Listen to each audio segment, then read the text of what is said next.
Hello students, welcome back to Kalpsi Academy and I'm your teacher Surya Shukla.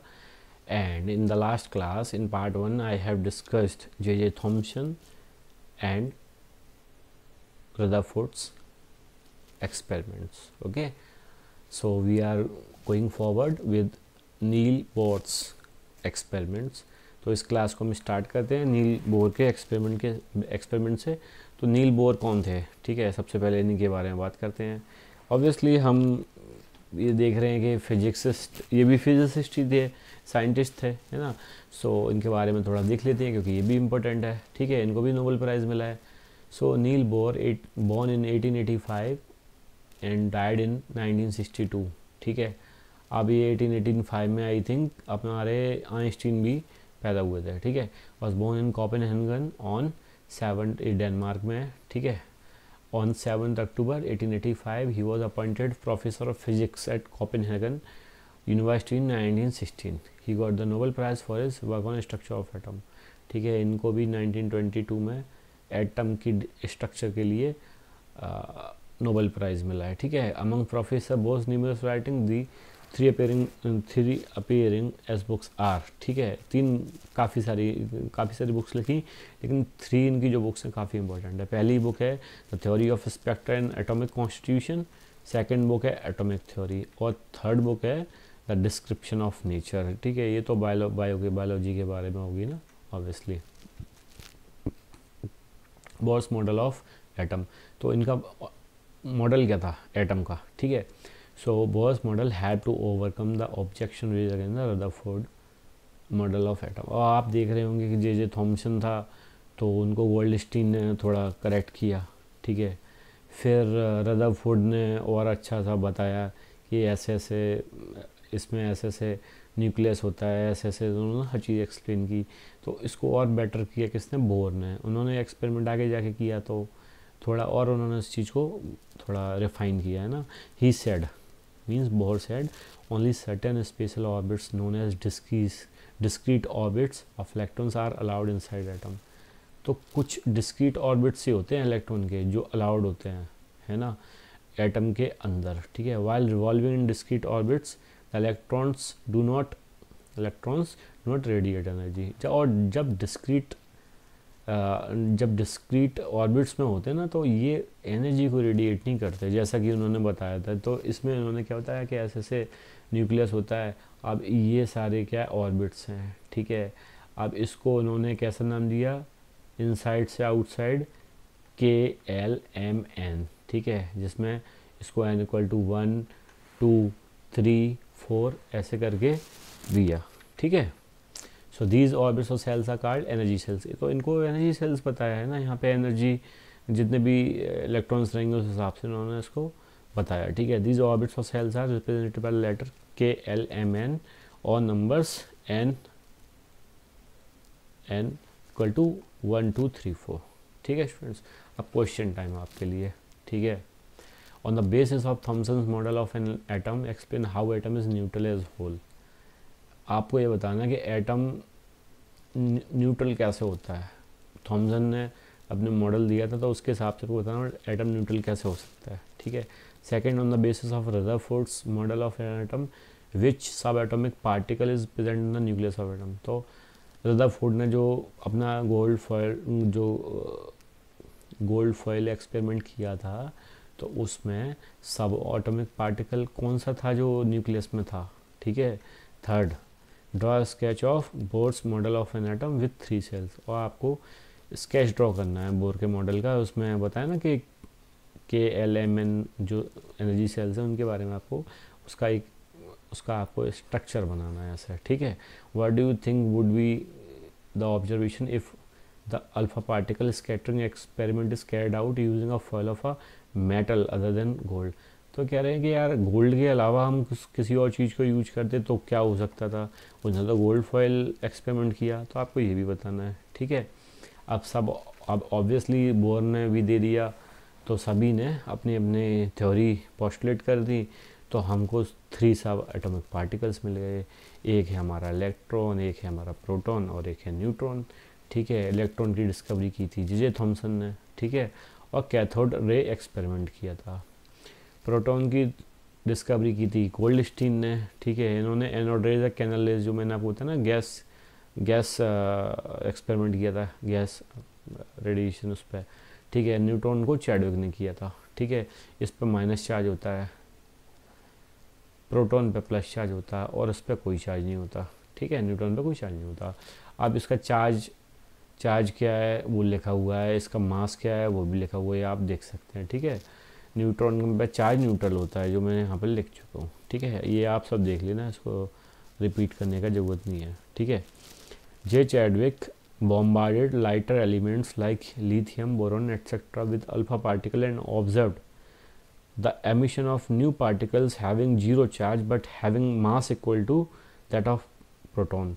These particles were called neutrons. तो उन्होंने क्या किया, जे Chadwick ने क्या किया, बॉम्बार्डिंग की इसकी लाइटर एलिमेंट्स की। लाइटर क्या थी, जैसे लिथियम है, बोरोन है, इनकी ये तो गैसेज हैं, तो इनकी बॉम्बार्डिंग की, ठीक है, अल्फ़ा पार्टिकल्स के साथ। और ऑब्ज़र्व किया, क्या ऑब्ज़र्व किया, न्यू पार्टिकल, भाई न्यू पार्टिकल आ रहे हैं, इसमें जीरो चार्ज है, और जबकि मास क्या इक्वल है, प्रोटॉन के बराबर ही मास है, ठीक है।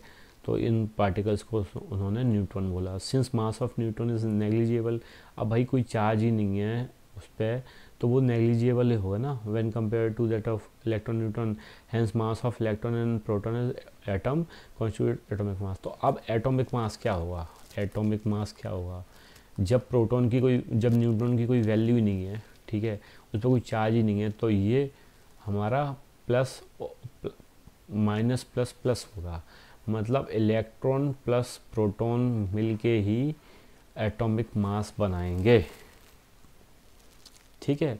How electrons are distributed in different shells और ऑर्बिट्स। तो जैसा कि हम देखते हैं, अगर जैसे ऑर्बिट नंबर n है, ठीक है, तो इसमें एक फार्मूला होता है, वो 2n² होता है, ठीक है। The number of electrons present in orbit equal to 2n²। So अगर n इक्वल टू 1 है, तो फिर कैसे निकालेंगे फार्मूला, 1 का स्क्वायर, 2 इंटू 1 का स्क्वायर 1 हो गया, तो 2 आ गया, ठीक है। अगर n की वैल्यू 2 होती तो 2 इंटू 2 का स्क्वायर हो जाता, तो ये क्या हो जाता था, 2 इंटू 4, तो 8 हो जाता, ठीक है। ऐसे the outermost shell can contain at most जो आउटर मोस्ट सेल होती ना, वो ज़्यादा से ज़्यादा 8 इलेक्ट्रॉन से ज़्यादा को होल्ड नहीं कर सकती, कंटेन नहीं कर सकती। The shells in an atom are filled in sequence, obviously sequence में होते हैं। Thus until the inner shells of an atom are filled completely the outer shells can not contain any electrons, ठीक है। तो जो आउटर सेल्स होती हैं वो कोई इलेक्ट्रॉन, ऑब्वियसली वो दूसरी, अब जो फ्री इलेक्ट्रॉन होता है वो उसको कोई ना कोई कंटेन कर लेता है, ठीक है। तो वैलेंसी क्या है, सबसे इंपॉर्टेंट चीज़, इसके बारे में थोड़ा थोड़ा मैंने आपको बता दिया था, अब इसको एक्सप्लेन करते हैं। सो वैलेंस इलेक्ट्रॉन्स क्या होते हैं, electrons existing the outermost orbit of an atom are called valence electrons. जैसे मैंने आपको बताया ना, KLMN एनर्जी सेल्स होती हैं, तो जैसे मान लो जो आउटर मोस्ट जो सेल होती है, ठीक है, ऑर्बिट की, उसको वैलेंस इलेक्ट्रॉन्स कहते हैं, ठीक है। वो इनमें से किसी में भी हो सकती है, ठीक है। फॉर एग्जांपल सोडियम है, ठीक है, वे इसका एटॉमिक नंबर क्या है, 11 है, एंड हैज़ इलेक्ट्रॉनिक कॉन्फ़िगरेशन 281, ठीक है। क्योंकि पहला है तो पहले में तो 2 ही रहेंगे, सेकंड में 8 से ज़्यादा हो नहीं सकते, तो एक ही बचेगा ना, 8 और 2 10 और 1 11 हो गए, 11 था, तो इसलिए ये इसमें लास्ट में एक रहेगा, तो ये एक जो बचा है ना, ये इसकी वैलेंसी हो जाएगी। The atoms which have completely filled the outermost shell are not very active chemically और आर केमिकली स्टेबल। अब जैसे यहाँ पे इसका 10 होता तो ये 2 और 8 हो जाता, तो यहाँ पे कुछ बचता ही नहीं, जब कुछ बचता ही नहीं तो ये मतलब स्टेबल हो जाता, ये पूरा स्टेबल हो जाता, या फिर इसको केमिकली बहुत एक्टिव नहीं कह सकते। एक्टिव तभी होगा जब उसमें 1 2 या 3 उसकी वैलेंसी होगी, लास्ट में कुछ बचेगा, तो क्योंकि तभी तो इलेक्ट्रॉन किसी से जुड़ पाएगा, है ना। So the valency of an atom और the combining capacity of an atom is given by the number of elements present in outermost shell. तो वही जो आउटर मोस्ट सेल का मैं वो बता रहा था, वही इसमें कंसेप्ट अप्लाई होता है, वही इसकी कंबाइनिंग कैपेसिटी को बताता है। एग्जाम्पल के लिए helium contains 2 electrons in outermost shell. जो हीलियम होता है तो उसके जो आउटर मोस्ट सेल होता है उसमें 2 फ्री इलेक्ट्रॉन्स होते हैं, ठीक है, विच मीन्स उसकी वैलेंसी क्या होगी, 2 होगी। In other words it can share 2 electrons to form a chemical bond. अब दूसरे वर्ड में ये भी तो कह सकते हैं ना हम कि जो 2 फ्री इलेक्ट्रॉन्स है they can form a chemical bond, वो केमिकल बॉन्ड बना सकते हैं। अदर एलिमेंट अचीव स्टेबिलिटी, किसी भी एलिमेंट के साथ स्टेबल हो सकते हैं क्योंकि 2 उनमें फ्री इलेक्ट्रॉन है ना। So what happens when the outermost cell contains a number of electrons that are close to its maximum capacity, ठीक है। तो क्या होता है जब आउटर मोस्ट सेल जो कंटेन करती है नंबर ऑफ इलेक्ट्रॉन्स जो उसकी मैक्सिमम कैपेसिटी के पास ही होते हैं। So valency in such cases is generated by subtractor करते हैं हम उसको, the number of electrons present the outermost orbit from octet, 8 से हम उसको माइनस करते हैं ऑक्टेट से, ठीक है। एग्जाम्पल के लिए ऑक्सीजन में 6 इलेक्ट्रॉन्स होते हैं आउटर मोस्ट सेल में, ठीक है। So its valency is calculated as 8 - 6, तो बस 2 बचता है तो वही इसकी वैलेंसी हो जाएगी। This means oxygen needs 2 electron to form a bond with other element to make a stable configuration, ठीक है। तो उसको क्या चाहिए होगा, उसको 2 इलेक्ट्रॉन चाहिए होंगे, जैसे 2 8 8 16 32, ठीक है।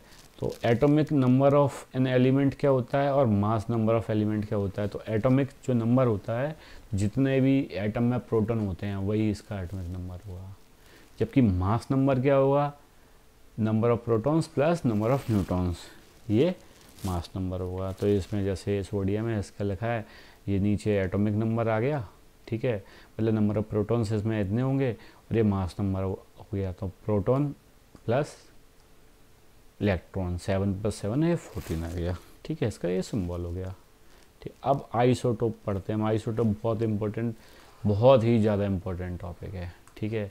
आइसोटोप एंड आइसोबार, ठीक है।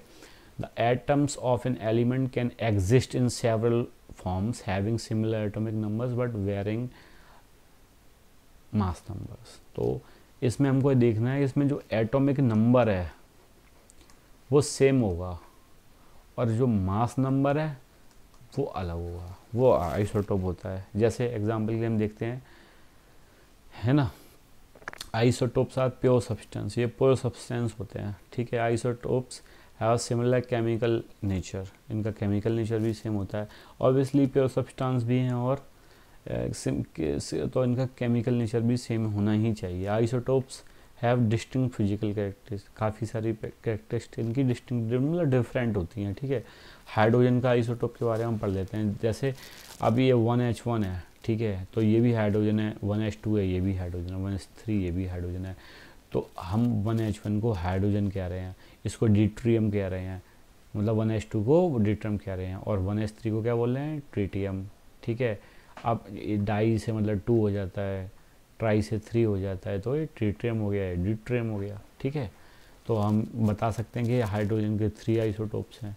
अब आइसोटोप्स का यूज क्या होता है, जैसे the fuel of nuclear reactor, isotope uranium का आइसोटोप जो होता है ना, वो न्यूक्लियर रिएक्टर के फ्यूल की तरह काम करता है, ठीक है। बहुत इंपॉर्टेंट चीज़ है ये, ठीक है।